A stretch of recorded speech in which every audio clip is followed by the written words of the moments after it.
Tenemos en esta oportunidad una clase realmente importante, realmente necesaria para ustedes que van a postular. Ustedes me conocen, mi nombre es Luisito Pacheco. El capítulo del día de hoy, la precisión léxica. Primero vamos a explicar algunos conceptos necesarios, algunos conceptos liminares. Empecemos. Un concepto clave, un concepto primordial, es el de la polisemia. ¿Por qué? Porque cuando hablamos de la polisemia, hablamos de una variedad de significados que puede tener una palabra. La mayoría de palabras en nuestra lengua fabulosa española se caracteriza justamente por eso, por la diversidad de significados. Vamos a dar la definición. Es la cualidad semántica de los términos, de las palabras, que poseen más de un significado. Puede ser 2, 3, 4, 20, 30, más de 30. Eso es la polisemia, variedad de significados. Son muchos los términos que podremos citar, pero vamos a ver acá uno bastante común, el término ojo, la palabra, el vocablo ojo. Primero nos referimos a esto, órgano de la vista. Por ejemplo, cuando uno tiene un problema visual, decimos, me arde el ojo, ¿no? Por ejemplo, lo que tenemos una cortedad en la vista, ¿no? Visitamos al oculista, ¿no? Para que no mida la vista. Ojo. El otro significado que puede tener la palabra ojo es el siguiente. Miren, agujero de la aguja. O sea, por donde justo ustedes van a introducir el hilo para luego coser. Y la tercera acepción, tercer significado que puede tener ojo es el de atención y cuidado. Ahora, atiendan, mucho ojo, ¿no se dice?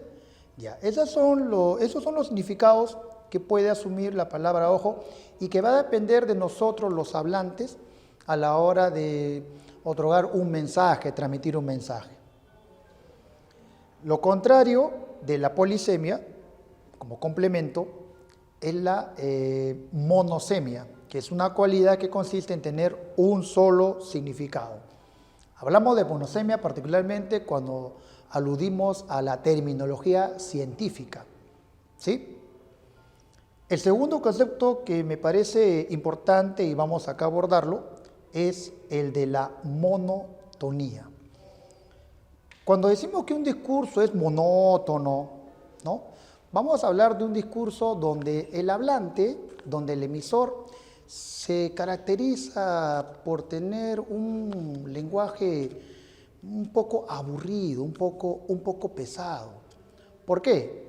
Porque siempre o casi siempre va a utilizar las mismas palabras. Incluso puede caer en la redundancia. Aburre el emisor. Entonces, para no aburrir al interlocutor, en este caso ustedes, yo utilizo, yo uso, yo empleo una variedad de términos, una variedad de frases. Definamos monotonía. Es un vicio del lenguaje, vamos a llamar es un error en el lenguaje, un error, es una incorrección a la hora de hablar, ¿está bien? ¿Qué consiste? Consiste en la pobreza de vocabulario. Su vocabulario, su léxico, su tesauro es muy reducido, muy corto. Y el uso de términos, por ende,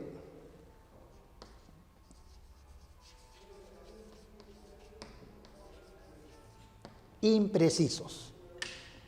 Los términos que se utilizan cuando uno incurre en la monotonía justamente se caracterizan por la falta de precisión. Ahora, ¿qué cosa podría causar la monotonía? Bueno, hay diversas causas. La primera la primera causa para incurrir en la monotonía es la falta de lectura. No se lee. Al no leer cuentos, novelas, fábulas y pretender expresar lo que uno piensa o lo que uno siente, pues vas a estar así, ¿no? Yo creo que la cosa es que la cosa salga adelante, porque la cosa más importante en este mundo es saber conseguir las cosas. ¿Qué cosa, no? Eso es monotonía. Y nosotros debemos cultivar el hábito de lectura para poder conocer más términos, más frases, tener un estilo a la hora de desenvolvernos. El otro motivo que genera esta monotonía es la falta de uso del diccionario. Tenemos que utilizar diccionario, conocer los significados, conocer las diversas acepciones que presenta una palabra.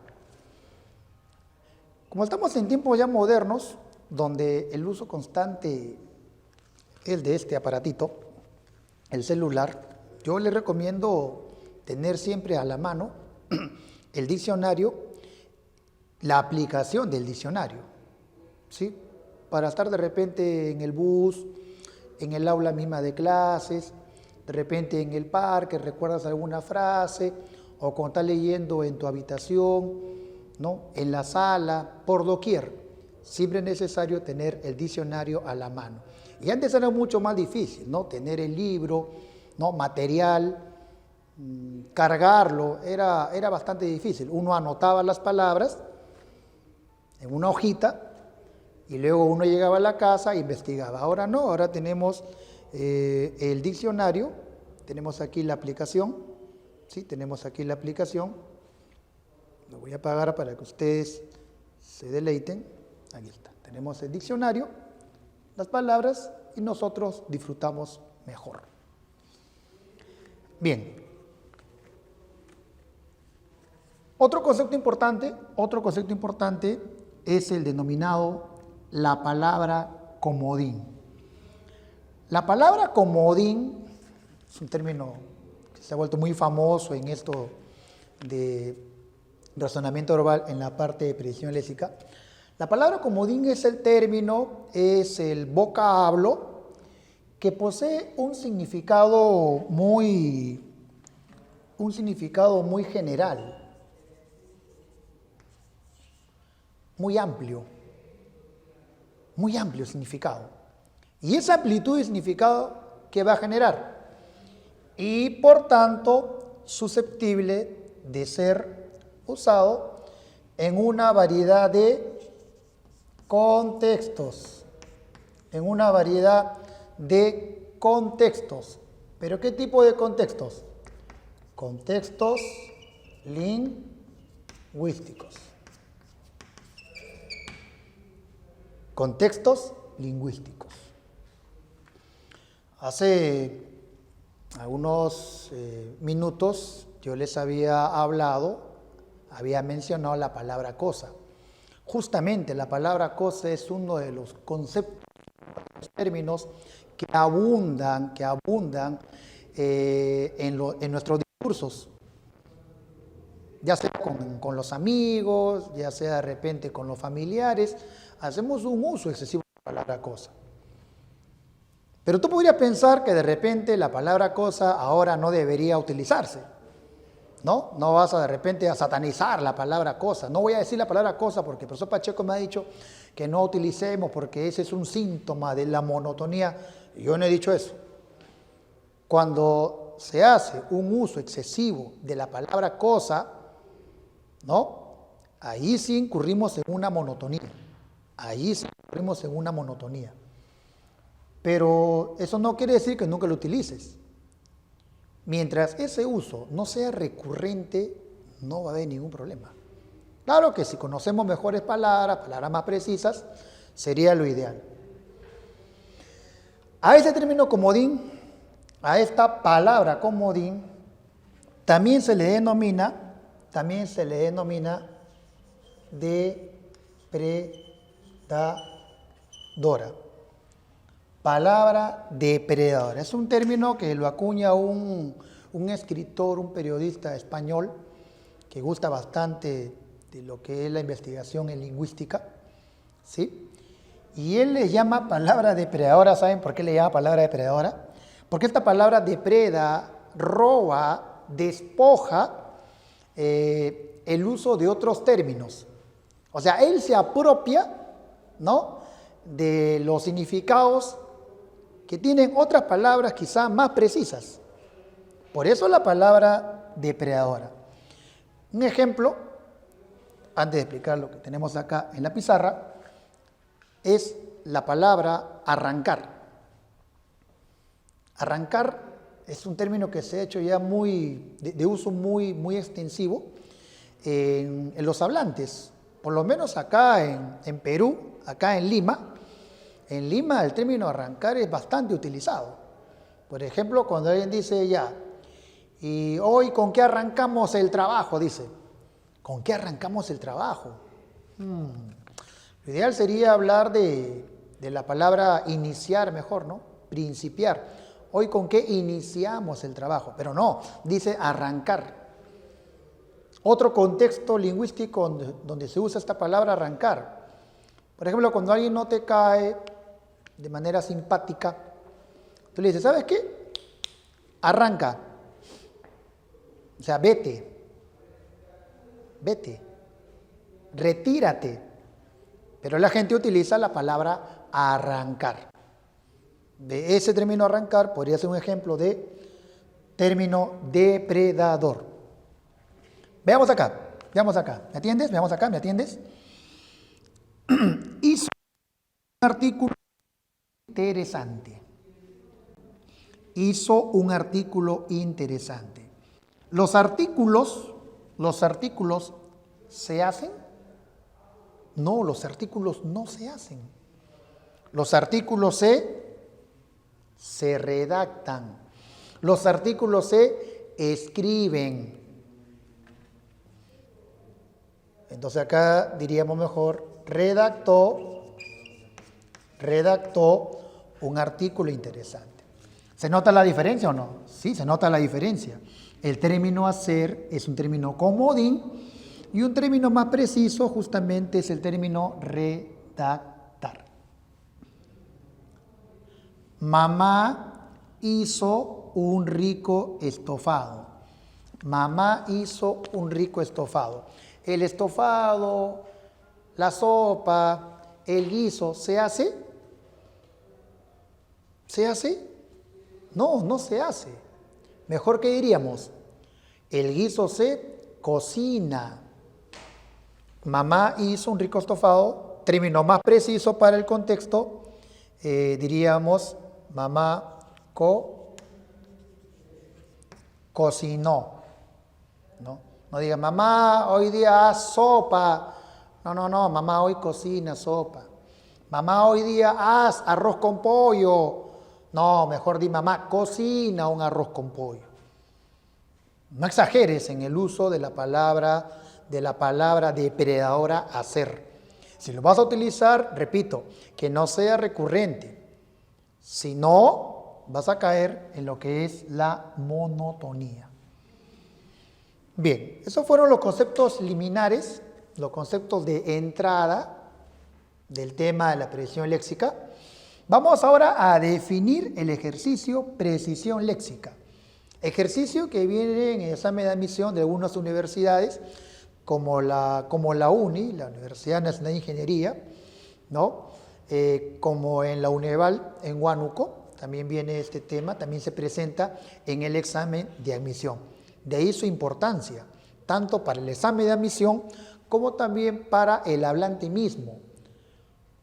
Porque si nosotros vamos a desenvolvernos, ¿no?, en un nivel más culto, se entiende que debe caracterizarnos el uso correcto de la palabra. Los vicios del lenguaje, las incorrecciones del lenguaje en nosotros debe ser mínimo. mínimo. Definición. Profesor, cuando hablamos de precisión léxica, decimos lo siguiente. Es un ejercicio verbal, ¿se entiende? Que consiste en reemplazar una palabra o una frase, depende del ejercicio, por otra palabra o a veces por otra frase más precisa, de acuerdo al contexto lingüístico. La importancia, alumnos, la importancia, amigos, la importancia, colegas, del contexto lingüístico. Tenemos que analizar la familia de palabras que acompaña al término que nosotros queremos reemplazar para llegar a la respuesta correcta. ¿Sí? Eso fue la definición. El método de resolución. Este método de resolución va a cumplir su papel, va a ser efectivo, va a servir en la medida que nosotros utilicemos el diccionario para conocer los significados.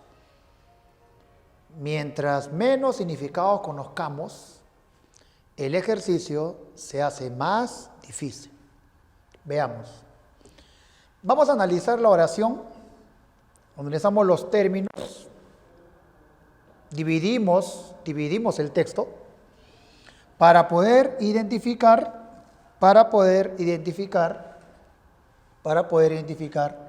el contexto.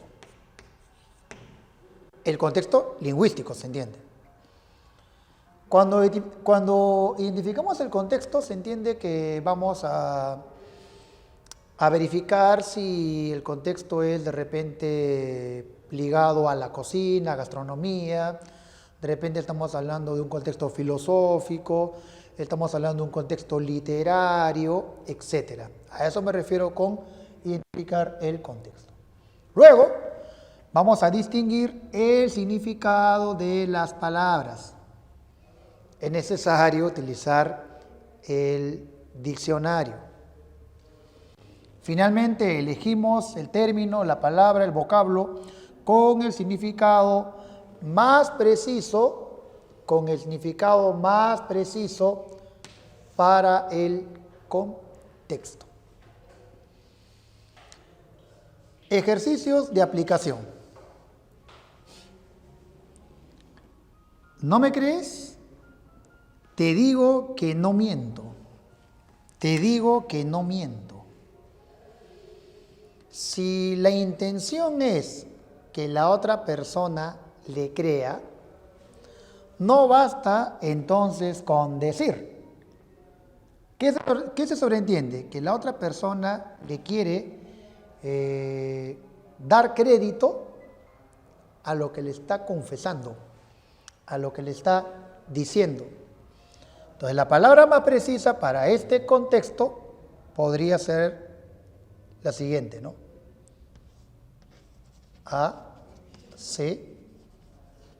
Aseguro. ¿No me crees? Te aseguro que no miento. Ya está.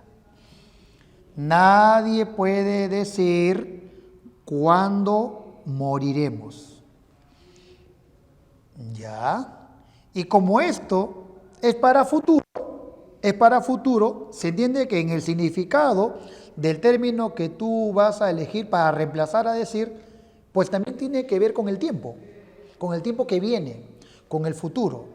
Entonces, el futuro, la muerte que algún día va a venir, no se dice. Puede ser este mes, puede ser fin de año, no se sabe. Por lo tanto, como tiene que ver con tiempo futuro, mejor que decir es predecir. Ahora sí se entiende. Se entiende mejor, es más preciso. Algunos alumnos me dicen, profe, pero si yo lo digo de esta manera, nadie me va a entender. No, sí se entiende. Cuando ustedes resuelvan ejercicios, de examen de admisión incluso, van a darse cuenta, van a advertir que con más de una alternativa también puede entenderse el ejercicio. Pero este ejercicio de precisión léxica no pone en tela de juicio si se entiende o no. Acá es cuestión de precisión, no de entendimiento. Otra vez la palabra comodín decir, pero en otro contexto. Grecia dijo el secreto que la atormentaba. Grecia dijo el secreto. Ajá, secreto. Secreto es algo que se guarda, es algo que se oculta, que no se conoce, que solamente lo sabe Grecia. Si lo va a decir, nos conviene utilizar un término que tenga que ver con aquello que se va a dar a entender, algo que va a conocerse. Un término más preciso, en vez de dijo, debería ser confesó. Grecia confesó el secreto que la atormentaba. Otro término que podría reemplazar a decir en este contexto es el de revelar. Los secretos se revelan, los secretos se confiesan. En el otro grupo de ejercicios, estas 3 oraciones, vamos a considerar otro término comodín en el español, que es el verbo tener. Y decimos, ten el martillo y clava. Ten el martillo. Pero si es un instrumento, es una herramienta que tiene un mango, ¿por qué lo voy a tener? ¿Cómo te voy a decir ten el martillo? Ya tengo el martillo. En vez de tener, podemos decir la palabra coge. Ahora sí, coge el martillo. ¿Ya? La modelo tiene un collar precioso. La modelo tiene un collar. En este mundo se pueden tener muchas cosas. Tú puedes tener dinero, puedes tener una casa, puedes tener una mascota, puedes tener una esposa, puedes tener una ilusión. Tantas cosas en este mundo tú puedes tener. Depende de lo que tengas, en esa oración, en ese contexto, tú tendrías que utilizar un mejor término. El collar se tiene, pero si tú lo estás mostrando, si tú lo estás exhibiendo, si tiene que ver con la indumentaria, con la ropa, en vez, mejor que la palabra tener, decimos, la modelo luce. La modelo luce un collar que lo muestra a todos y tiene que ver con la indumentaria. Último ejemplo, último ejercicio. Tu hija tiene gripe, que se abrigue. Tu hija tiene gripe. ¿Se entiende? Sí se entiende, pero no es preciso. La gripe, la tos, el asma, la fiebre, no se tiene. Como es algo, vamos a decir, que te causa un dolor, es algo negativo, es algo doloroso, la gripe, la tos, el asma, se padece, no se tiene, se padece. Entonces acá decimos padece. Bien, hemos utilizado términos más precisos para reemplazar estos términos comodines. Hemos analizado las oraciones, hemos identificado el contexto, hemos distinguido el significado y hemos sugerido mejores términos.